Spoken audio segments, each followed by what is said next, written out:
दीदी रुको। बता, झूठ बोलने लगा है तू? बोल, सच बता मुझे, क्या किया तूने? रुको। स्कूल में झगड़ा किया? क्या जानवरों की तरह मार रही हो? ये क्या बात हुई? क्या हुआ है इसी से पूछ लो। क्रिकेट खेलते हुए नाक की हड्डी टूट गई है और इसने स्कूल में झगड़ा भी किया है। जब तक मैं नहीं जाऊंगी इसकी स्कूल में एंट्री नहीं है। स्कूल बस वाले ने अभी तो बताया। क्या इसकी जान लोगी? टेररिस्ट कहीं और नहीं बल्कि माँ बाप के रूप में घर में ही होते हैं। तू बहुत अच्छी नसीहत दे रहा है उसे। तुम जाओ, मैं जाऊंगा इसके साथ। ठीक है, तुम ही जाना, मामा जो हो।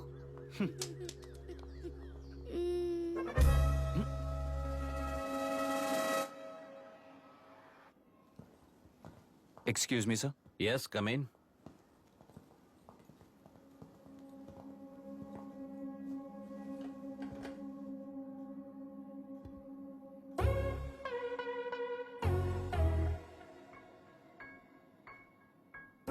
Yes sir. आपका बेटा है? ये आपके बच्चे हैं? इनकी बुआ हूँ। मैं इसका मामा हूँ। बोलिए, what's the problem?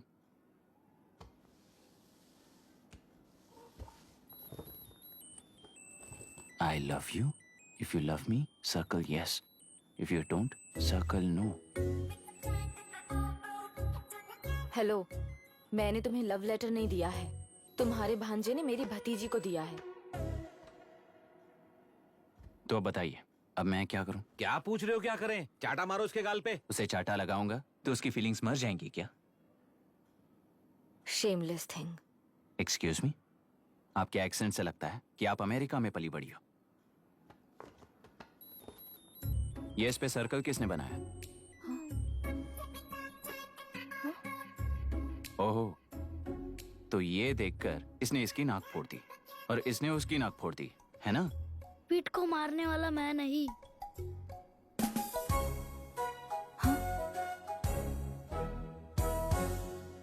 What a shame. इसमें शेम फील करने जैसा कुछ भी नहीं है। उनके मन में जो लव है वो अलग है और आपके मन में जो लव है वो अलग है। बच्चों की नजर में लव का मतलब है सिर्फ पसंद। बच्चे अपनी बढ़ती उम्र में हर कदम पर एक नए रिलेशनशिप के बारे में सीखते हैं। उन्हें हम जितना प्योरली देखेंगे वो भी उतना ही प्योरली देखेंगे। सुनो आर्या, आंटी को सॉरी बोलकर फिर कभी प्रिया से बात नहीं करोगे, प्रॉमिस आई करो। Am sorry. No wait. पीट, आर्या को तुमने मारा इसलिए तुम सॉरी बोलोगे। एक मिनट, आप क्यों सॉरी बोल रहे हो? ऐसे गधों को एक टांग पर पूरे स्कूल में दौड़ाना चाहिए, वरना हर लड़का हर लड़की को लव लेटर देता फिरेगा हमारे स्कूल में। इस तरह सबके सामने पनिश करने की वजह से ही वो ऐसा करते हैं। इन्हें तो लव शब्द का मतलब भी नहीं पता है। प्लीज इन्हें छोड़ दीजिए sir. No no, I won't accept this settlement. Right now I am suspending this boy with immediate. It's okay sir. I'm withdrawing my complaint. Priya, Pete, come let's go. Okay. Sir, आप अपने घर के frustrations school में लेकर मत आइए। Thank you sir. चलो Arya. Excuse me, my name is Abhi. Hi, Myra. आपको एतराज ना हो तो हम थोड़ा वक्त साथ बिता सकते हैं? Excuse me? मतलब क्या आप मेरे भतीजे के साथ और मैं आपके बच्चों के साथ टाइम स्पेंड कर सकता हूँ? Sure. Okay, please.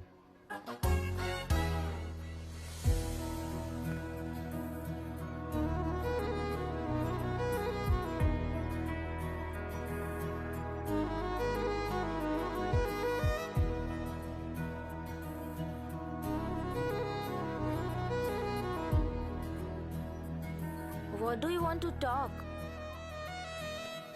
क्यों, तुझे हिंदी नहीं आती? आती है पर उसे पसंद नहीं है। अरे मेरी गुड़िया, तुम्हें इतनी अच्छी हिंदी किसने सिखाई? मेरे पापा ने। ओह, ठीक है। तुम्हारी आंटी क्या करती है? और यहाँ और कितने दिन रहेगी? मायरा आंटी ट्रिनिटी कॉलेज की म्यूजिक स्टूडेंट है। डैडी के रिसर्च सेंटर से वापस लौटने तक वो यहीं रुकेंगी। इसके बाद अमेरिका चली जाएंगी। ओहो, तो परदेसी पंछी है। ठीक है, मेरा एक छोटा सा पजल सॉल्व करोगी? तुम हो गोरी और यह है देसी गोरा और तुम्हारी बुआ है देसी।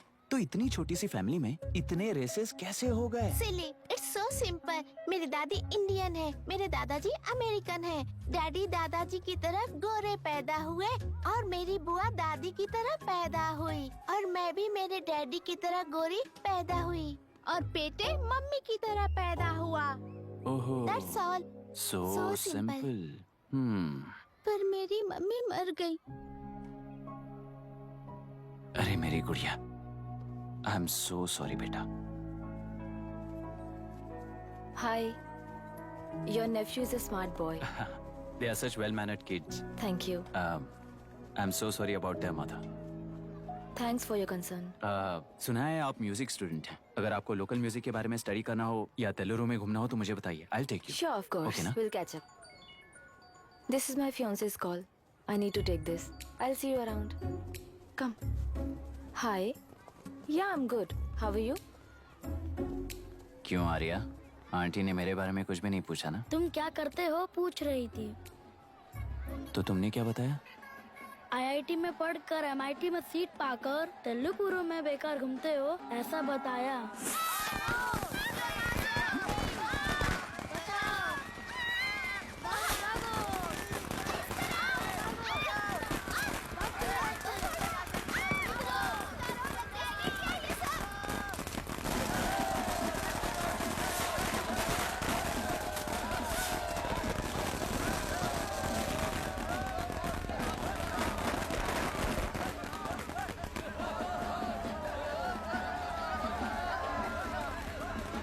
आंध्र समाज पार्टी से अलग होकर आंध्र प्रजा पार्टी की स्थापना कर पहले चुनाव में ही जबरदस्त जीत हासिल करने वाली श्रीमती विशाखा वानी को देश के कोने कोने से प्रांतीय पार्टी का अभिनंदन मिल रहा है। टेलरी में हड़पे पैसों से कार्यकर्ताओं को वोटर्स को खरीद कर जीत हासिल की है।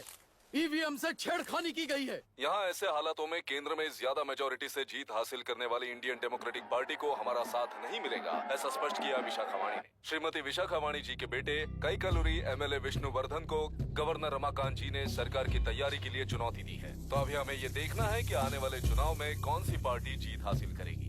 तो अब हम जाएंगे हमारे संवाददाता मिस्टर संजय नायर के पास, जो अभी पार्लियामेंट में उपस्थित है।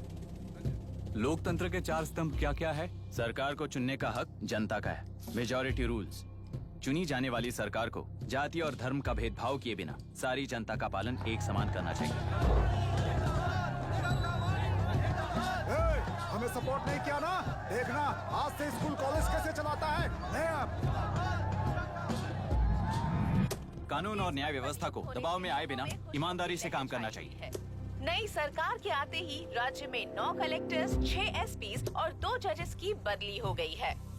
जितने भी मर्डर्स हैं, करप्शंस हैं, उनके बारे में 3 साल में सोच लेना। आखिरी 2 साल में वोट दिलाने वाली योजनाओं के बारे में सोच सकते हैं। वोटर छोटे बच्चों जैसे होते हैं। सुबह पिटाई करो और शाम को एक बिस्किट का टुकड़ा फेंक दो तो खुशी से उछल जाते हैं। पूर्व मुख्यमंत्री के इशू किए गए सारे कॉन्ट्रैक्ट्स गलत थे, सो वो सारे कॉन्ट्रैक्ट्स रद्द कर रिवर्स टेंडर जारी किए जा रहे हैं। मैडम, अब तक 30% इन्वेस्ट किया है। अब कैंसिल करेंगे तो हमें कंपनी बंद करनी पड़ेगी। अगर ऐसा हुआ तो नई कंपनीज भी इन्वेस्ट करने की हिम्मत नहीं करेंगे। लाखों लोगों की नौकरी चली जाएगी, इकोनॉमी भी डाउन हो जाएगी। आप लोग सिर्फ अपनी कंपनी के बारे में सोचिए, इकोनॉमी के बारे में सोचने के लिए हम हैं। अब क्या करें आप ही बताइए मैडम। उस पार्टी के लिए जो किया वही कीजिए।